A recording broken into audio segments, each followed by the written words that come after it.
Evangelho de Marcos, capítulo 12, versículos de 1 a 12. E começou a falar-lhes por parábolas. Um homem plantou uma vinha, cercou-a com uma sebe, cavou nela um lagar, edificou nela uma torre, e arrendou-a a uns vinhateiros, e ausentou-se daquele país. Chegado o tempo, enviou aos vinhateiros um servo para receber deles a sua parte dos frutos da vinha. Mas eles, apanhando-o, bateram-lhe e remeteram-no com as mãos vazias. Enviou-lhes de novo outro servo, e também a este o feriram na cabeça e o carregaram de afrontas. Enviou de novo outro, e mataram-no. Assim fizeram muitos outros, dos quais bateram nuns e mataram outros.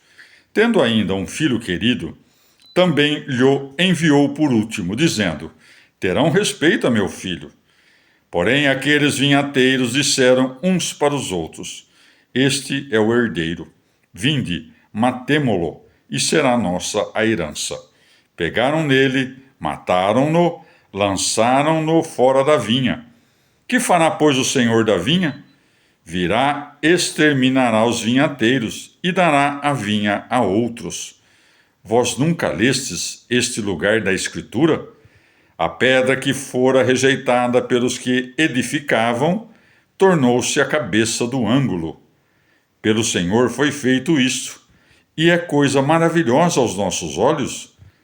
Procuravam apoderar-se dele, mas temeram o povo. Tinham compreendido bem que dissera esta parábola contra eles, e deixando-o, retiraram-se. Palavra da salvação. Comentário Marcos 12, de 1 a 12. São Beda. Ou a sebe é o muro da cidade. O lagar ou prensa é o altar. Ou aquelas prensas dos 3 salmos recebem o título. Não o fez mudando de lugar, mas pareceu ir-se embora da vinha, para deixar aos vinhateiros o livre-arbítrio para agir.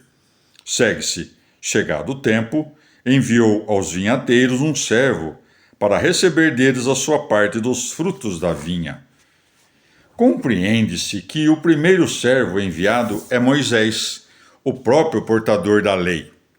Mas bateram-lhe e remeteram-no com as mãos vazias, pois irritaram Moisés no acampamento. Salmo 105, 32. Segue-se, enviou-lhes de novo outro servo, e também a este o feriram na cabeça, e o carregaram de afrontas. O outro servo indica o rei Davi, e os outros salmistas, mas feriram este na cabeça, e o carregaram de afrontas, pois, fazendo pouco caso dos versos dos salmistas, lançaram fora o próprio Davi, dizendo: Que parte temos nós com Davi? 1 Reis 12, 16. Segue-se, enviou de novo outro, e mataram-no. Assim fizeram a muitos outros, dos quais bateram nuns e mataram outros. Pelo terceiro servo e seus companheiros, compreende-se o coro dos profetas. Mas qual dos profetas não foi perseguido? Pelos 3 tipos de servos, pode-se compreender a figura de todos os doutores sobre a lei, sobre os quais o Senhor diz em outro lugar: Era necessário que se cumprisse tudo o que de mim estava escrito na lei, nos profetas e nos salmos. Lucas 24, 44. Ou de outro modo, talvez tenha dito isto, que terão respeito a seu filho, não por ignorância, mas disse que Deus hesitou, de modo a dar espaço à vontade livre dos homens. O Senhor demonstra de modo totalmente manifesto que os príncipes dos judeus não crucificaram o Filho de Deus por ignorância, mas por inveja. Eles compreenderam, com efeito, que era ele a quem foi dito: Eu te darei as nações em herança. Salmo 2:8. Ao matá-lo, estes maus vinhateiros tentavam arrebatar-lhe esta herança, quando, ao crucificá-lo, os judeus tentavam extinguir a fé que existe por ele e colocar à frente desta, antes, a sua própria justiça, que vem da lei, e inseri-la nas nações à força. Romanos 10, de 2 a 3. Segue-se: pegaram nele, mataram-no e lançaram-no fora da vinha. Ou, no que dizia respeito a eles mesmos, lançando-o para fora de suas fronteiras, entregaram-no para ser recebido pelos gentios. Segue-se: que fará, pois, o Senhor da vinha? Virá, exterminará os vinhateiros e dará a vinha a outros. Que isto se tenha feito por disposição divina é o que imediatamente afirmou, por meio de um exemplo profético, acrescentando: vós nunca lestes esse lugar da Escritura? A pedra que fora rejeitada pelos que edificavam tornou-se a cabeça do ângulo? Como se dissesse: como se cumprirá esta profecia, senão porque o Cristo, reprovado e morto por vós, foi entregue para ser pregado aos gentios, de modo que, como uma pedra angular, institua nele mesmo dois povos, e de ambos os povos, para si edifique uma única cidade dos fiéis e um único templo?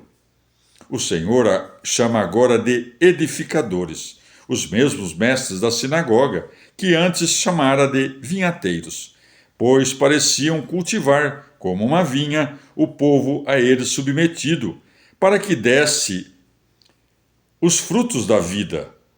Também eles eram instruídos a construir e ornar esta vinha como uma casa digna de Deus, seu habitante.